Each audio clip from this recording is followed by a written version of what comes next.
खालिद भाई को मैं काफी अरसे से जानता हूँ। पैदाइशी तौर पे माजूर आदमी थे। काफी अरसे से देखा कि वो बेचारे मेहनत मजदूरी करते थे। कभी किसी से कोई उन्होंने पैसा नहीं मांगा। जो उनकी खिदमत करते वो ठीक है। हमेशा अपना थोड़ा सा सामान खरीदते हैं तो वो रेडी पे लगा के और वो किसी स्कूल के हमारे चौक में वो खड़े हो जाते थे। इस तरह उनका सारा ये मामूल था। एक तो वो पैदाइशी मजदूर होने की वजह से वो शादी उनकी नहीं हो सकी, बीमार होना शुरू हो गए। जाके देखा तो उनका बेचारों का बहुत बुरा हाल था। एक तो वो उनको टीबी हो गया और वो बड़े सीरियस हालत में है। आवाज सही नहीं है।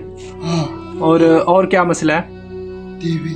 टीबी है। अच्छा, तो और ये बिल्कुल माजूर हैं, ये चल फिर नहीं सकते। उनका कोई सिलसिला बन जाए ऐसा कि उनकी कोई मेडिसिन का कोई ऐसा सिलसिला बन जाए, क्योंकि उनको टीबी है तो वो बड़ा सीरियस इशू है। इंशाल्लाह कोई मेडिसिन का कोई मसला बन जाए और उसका कोई खाने पीने का भी सिलसिला हो जाए, इंशाल्लाह अल्लाह खैर करेगा, वो ठीक हो सकते हैं।